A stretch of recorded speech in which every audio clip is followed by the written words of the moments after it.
Giovanni's Room is considered one of the most beautiful novels in existence by the famed writer James Baldwin, born in 1924, who went to Paris in 1948. It's not Baldwin's first book, but I eat this book up. This book specifically has literally changed my life and shifted my trajectory as a writer. And so I want to spend some time breaking down why I love Giovanni's Room, why James Baldwin wrote it, and why you should consider picking up a copy, because if I'm really looking over here, these aren't even all of my James Baldwin books. Look at how beautiful these are.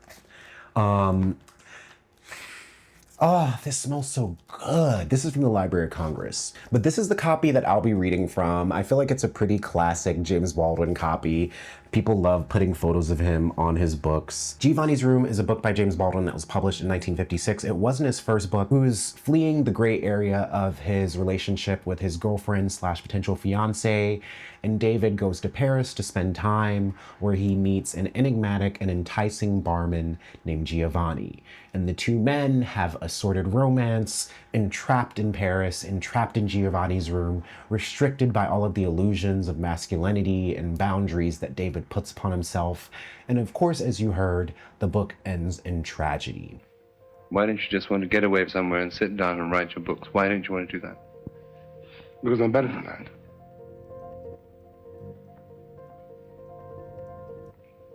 But you don't have to be better than that. Oh, I do. So you don't agree then? I mean, when people say, oh, it's okay for him, he's escaped. What have I escaped?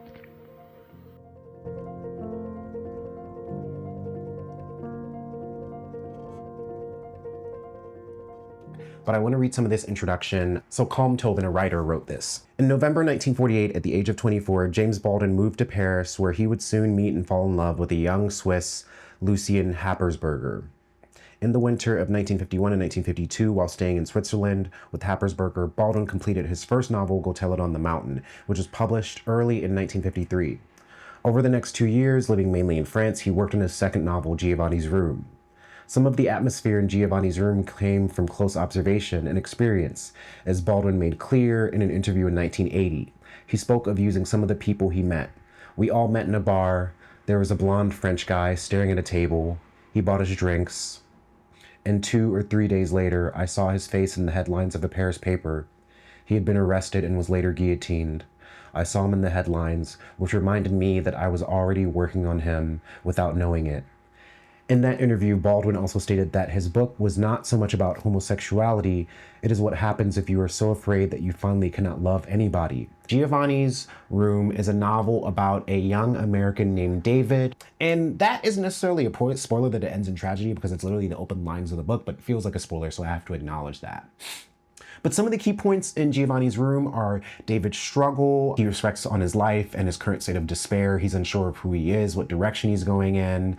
He meets Giovanni, and an affair ensues. And then eventually, narrative complications, let's say that, because I don't want to give away too much. But some of the core themes in it are sexual identity. In the 1950s, homosexuality was still considered extremely taboo. It was still considered a mental illness. It was still considered illegal in the US and targeted by the state, which is why there was so much controversy around Baldwin trying to make this his second novel and why his US publisher said, Some of the other themes are alienation and loss, love and loss, social expectations, the expectations of a heteronormative world, whether or not David is able to meet this. And some of the characters, Giovanni, who is the passionate Italian bartender love interest, Hella, who is David's fiance, and Jean-Jacques, an older man and friend of David, who provides insight and commentary on David's actions. I learned about James Baldwin when I was a senior in college, and I was immediately floored. I remember taking an African American Studies class, and I can't remember what text we read first. I think we read some of one of his novels, and we watched a documentary on him, Price of the Ticket, and I remember being so enraptured by his background, growing up in the church, about his decision to go to France, about him falling in love. And I thought that he led such a bold life, and something about his journey, his life stuck with me, because I was an English major, I would be graduating soon, and I wasn't really sure how writing would fit into my adult life. And I graduated, I worked a summer job in Montana, I moved to Seattle and became a board camp organizer. And as I've mentioned in other videos / my memoir, my time in Seattle was great, but it wasn't exactly what I wanted to be. I got fired from a job. I very quickly became disillusioned with like city life in this way in Seattle, which was a city that I saw that was being increasingly gentrified and controlled by this kind of white logic and tech companies. And I was an anti-capitalist. And I remember going to left bank books and buying a lot of anarchist literature and researching James Baldwin and really digging into his time in Paris and being inspired. And I went to Paris for the first time in 2016. I ended up meeting my first partner. And I remember I bought a James Baldwin book there. And I can't remember if I read Giovanni's Room that year, but I would definitely say between the period of 2016 to 2018, I was consuming a lot of media. I was really thinking about the kind of writer I wanted to be. I started freelance journalism. I started writing essays. And it was around that time that I was listening to a lot of James Baldwin speeches. I read The Fire Next Time. I was really studying Notes of a Native Son. I started reading his books. And so it was around 2016, 17, 18 that I read Giovanni's Room for the first time. And there are sections of the book that I consider so amazing and lyrical and beautiful. But I think the reason that it really moved me is that it was a book that was about a character struggling to love something or someone in his life that he so clearly loved. And David as a character is so interesting to me because yes, I think we all deal with internalized homophobia, but it was interesting to read a more bisexual perspective on internalized homophobia and to really feel sad for David, to feel sad for Giovanni, and to view their wasted opportunity as a way that I could look at my world and kind of think, how can I be more specific about the love that I want? How can I be more engaging and open and clear about the kind of love that I want in my life? Because if I don't, tragedy can ensue, and tragedy can ensue at any moment, any time. And the reason that this was so important for me is because when I met my first boyfriend in 2016, it was kind of a fling, and then I went back to France in 2018 and I stayed for 3 months. And I remember specifically reading Giovanni's Room religiously during that summer, reading Call Me By Your Name religiously during that summer, and really taking a lot from both of those books and really understanding that when we are in deep connection with other people and we have an idea of the worth and the value, complexity that they will bring to our lives, and there's some kind of fear there, that fear matters. And it's important to acknowledge it, but it's important to not let that fear stop you.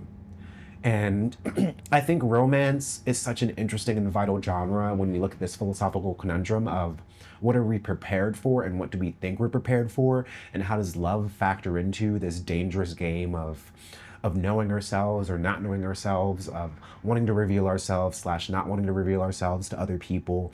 And I think in this book, in a lot of ways, if I'm taking a lesson from it, it's that to love, you must do so dangerously and you must take a chance. And maybe this is a strange correlation, but I've been thinking a lot about sex and intimacy and control and my own feelings about sex and intimacy. And I was listening to this podcast recently where this sex therapist basically talked about how if you, I'm talking about orgasming, if you're afraid of climaxing or it's a struggle for you when you're being intimate with someone, a big part of that is a fear of a loss of control. And I think in similar ways with love, I was raised in a household where I was told, yeah, it's all right to love somebody, but never give them your all, or never have somebody control your bank account, or always make sure you have your exit plan. And I think on some level, it did kind of teach me to guard myself. And I think books like Giovanni's Room or Call Me By Your Name especially really teach me the value of losing your balance, of losing control, using that process of losing control as a way to like find a deeper and more specific and more honest version of yourself. It's just a very important lesson to offer to anyone, but especially young people. And I'm glad I got it at the time that I did, because it changed my life. It brought me to fucking Paris. It did. Okay, and next I want to read one of my favorite sections of this book. There are just some books that I need to read numerous times because I'm like, and also it's like, looking at this, This book is only 150 fucking pages, basically. How do you write a masterpiece like this in this amount of time? Like this, I want to write a book this size one day. Ooh, look how cute she is. But I'm going to read from one section of the book. But essentially, this scene is around page 38 in my book. And it's during a scene where essentially David goes to a bar with a few friends and he ends up meeting Giovanni, who is an Italian bartender. And there is an obvious attraction there. There's an obvious kind of sense of palpability in the room. And this is on page 38. After they first meet, they kind of like banter, flirt, XYZ. And I love this section. And he took his round metal tray and moved out into the crowd. I watched him as he moved, and then I watched their faces watching him. Then I was afraid. I knew that they were watching and had been watching both of us. They knew that they had witnessed a beginning, and now they could not cease to watch until they saw the end. It had taken some time, but the tables had turned now. Now I was in the zoo, and they were watching. I stood at the bar for quite a while alone, for Jacques, who had escaped from Guillaume, was now involved, poor man, with two of the knife blade boys. Giovanni came back for a moment and winked. Are you sure? You win, you're the philosopher. Oh, you must wait some more. You do not yet know me well enough to say such a thing. And he filled his tray and disappeared again. Now I saw someone whom I had never seen before came out of the shadows towards me. It looked like a mummy or a zombie. This was the first overwhelming impression of something walking after it had been put to death. And it walked really like someone who might be sleepwalking, or like those figures in slow motion one sometimes sees on the screen. It carried a glass. It walked on its toes. The flat hips moved with a dead, horrifying lasciviousness. It seemed to make no sound. This was due to the roar of the bar, which was like the roaring of the sea, heard at night, from far away. It glittered in the dim light.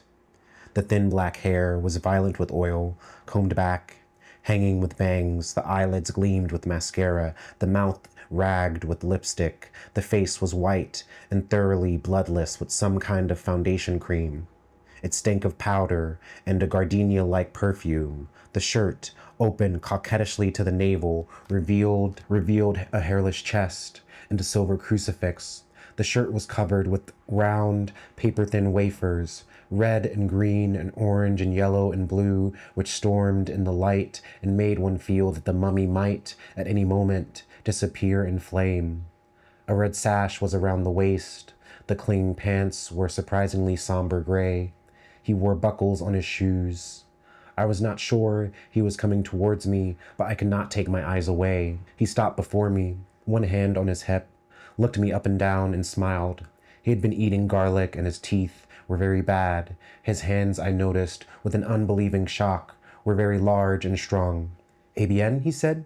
Il te plaît? Comment? I said. I really was not sure I had heard him right, though the bright eyes, looking, it seemed, at something amusing within the recesses of my skull, did not leave much room for doubt. You like him? The barman? I did not know what to do or say. It seemed impossible to hit him. It seemed impossible to get angry. It did not seem real. He did not seem real. Besides, no matter what I said, those eyes would mock me with it. I said as dryly as I could, how does that concern you? But it concerns me not at all, darling. Je me fous. Then please get the hell away from me. He did not move at once, but smiled again. Il est dangereux, tu sais. And for a boy like you, he's very dangerous. I looked at him. I almost asked what he meant. Go to hell, I said, and turned my back. Oh no, he said. I looked at him again. He was laughing, showing all his teeth. There were not too many. Oh no, I go not to hell. And he clutched his crucifix with one large hand. But my dear friend, I fear that you shall burn in a very hot fire. He laughed again. Oh, such fire. He touched his head. Here. And he writhed as though in torment everywhere. And he reached his heart. And here. And he looked at me with malice and mockery and with something else. He looked at me as though I were very far away. Oh, my poor friend, so young, so strong, so handsome. You will not buy me a drink? Va te faire foutre, David says back.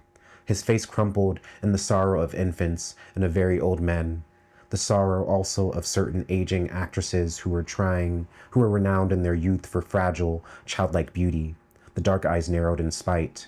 in fury, and the scarlet mouth turned down like the mask of tragedy. Torah du chagrin. My French is bad, he said.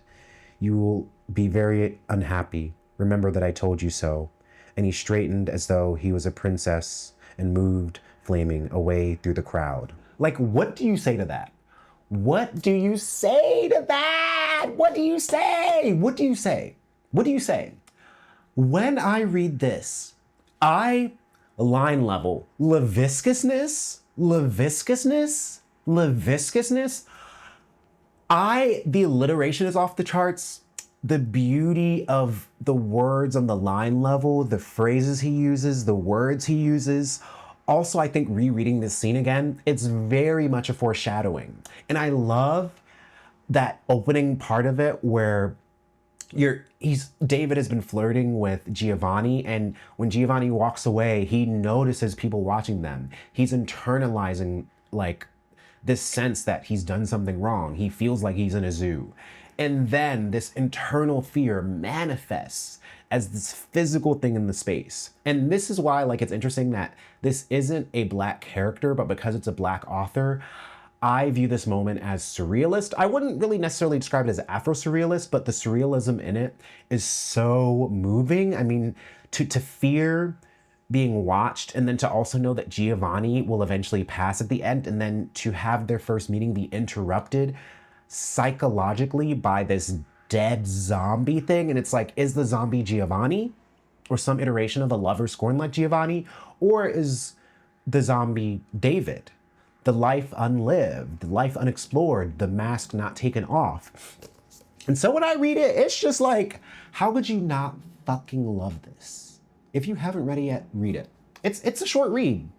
Read it. The surrealism, the lyricism, it's all throughout this book. And I think it's what makes it stand the test of time despite only being around 150 pages. I guess that's based on like what copy you have, but my copy is only around 150 pages.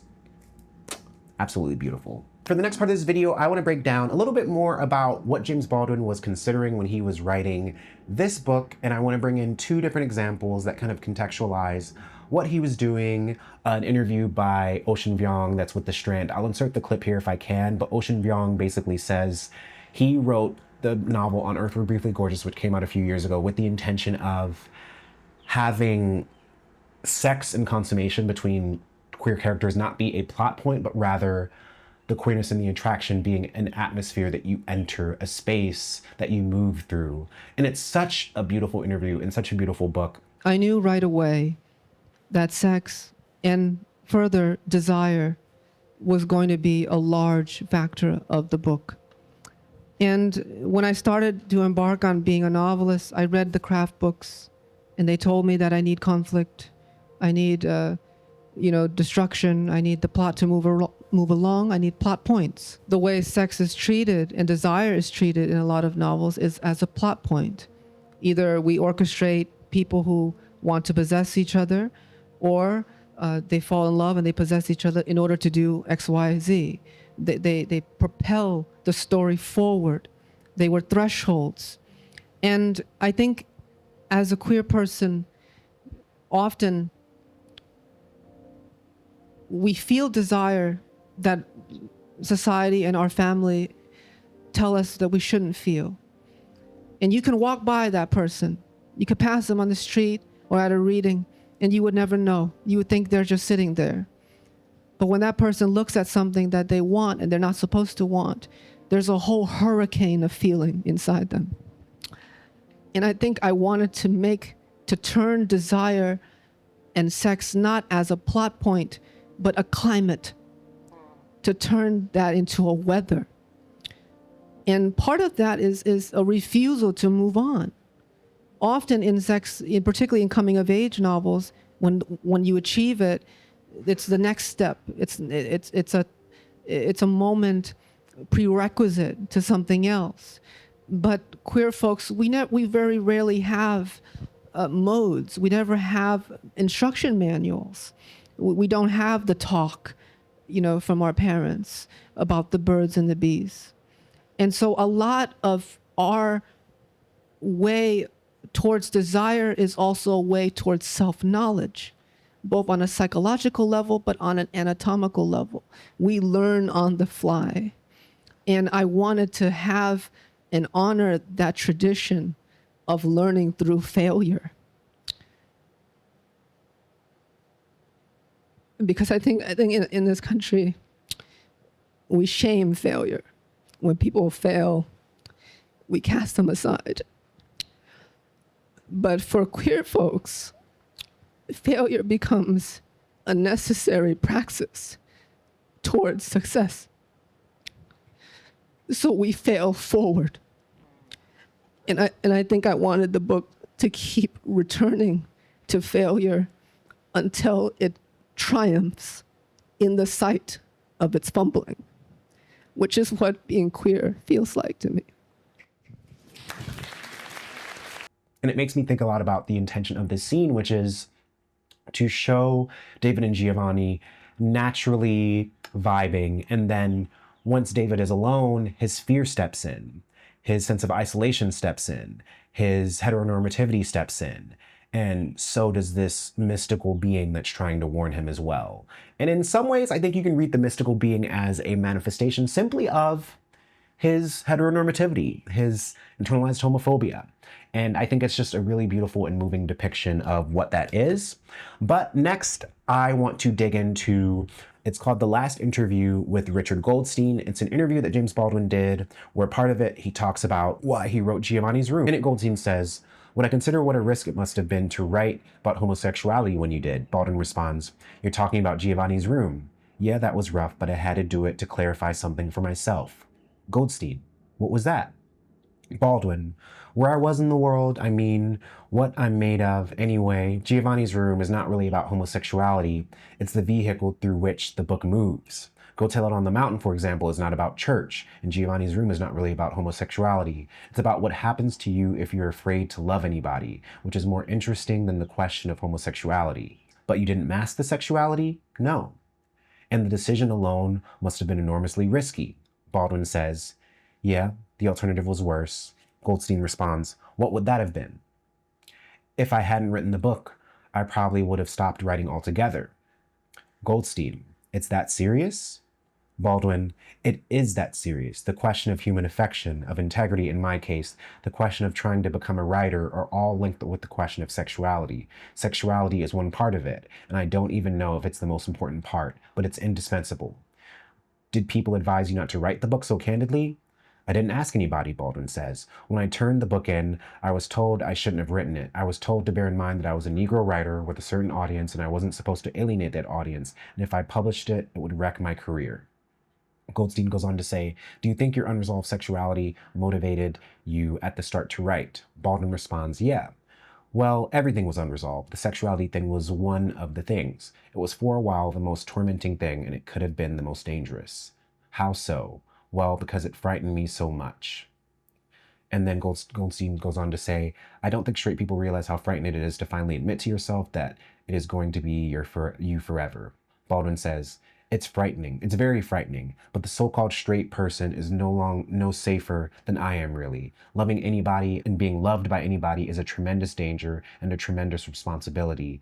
Loving of children, raising of children, the terrors homosexuals go through in the society would not be so great if the society itself did not go through so many terrors, which it did not want to admit. The discovery of one's sexual preference doesn't have to be a trauma. It's a trauma because it's a traumatized society." I'm putting it past y'all. If you're out there and you're straight, you're watching this, I'm not saying you don't go through shit, but I do think Baldwin is trying to group together sexual groups. And I think now maybe a lot more people have a much more structural analysis. Baldwin is analyzing this emotionally. But I think the core of what he's saying is right. He's saying that if you don't know how to love other people, it's because we've grown up in a traumatized society that has taught all of us to live behind these illusions, to not love ourselves. And I get it, like straight relationships are fucked up and messed up too. So are gay relationships, queer ones, LGBTQIA ones. But I like that Baldwin is kind of asserting like, I did feel fear. And in a lot of ways, I think Baldwin's kind of admitting I had to write this book to put to rest this part of myself that might have controlled me even more if I hadn't done it. In this, Baldwin is speaking to the power of literature, the power that it has to change us, to compel us, to move us, to make us into better people that are more honest and more clear about the things that we want, which I think is what Baldwin hungers for in general. I want to end on a clip with James Baldwin and Maya Angelou talking about love, connection, affection, intimacy. I said, homosexual is not a noun. It might be a verb, transitive. It is certainly an adjective, but it is not a noun. So that's the question means you don't know anything about human experience, where it can take you, what it can do. You know, and if you categorize the world in that way, then you lock yourself out from so much.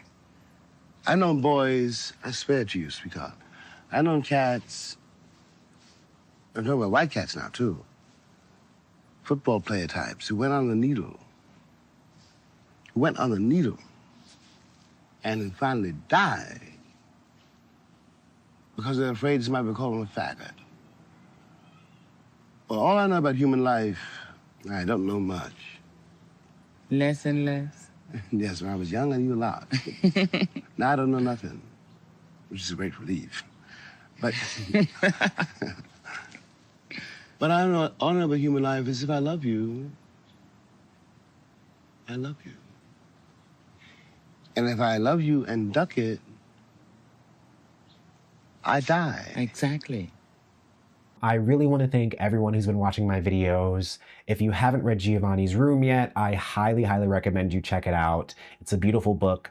I read it once a year. You should read it once a year. It's Baldwin's 100th birthday this year. We should all be reading his work and heavily looking into it and researching him and clarifying our own understandings of his history, especially while bad biopics are being made about him by Zionists like Billy Porter. History matters.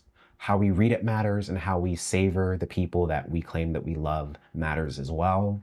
And I love James Baldwin, and I want other people to love him for their own reasons too. So thank you for watching. Comment, like, and subscribe, and let me know what other James Baldwin videos you want to see or what other text you'd want me to break down in a video. Thank you.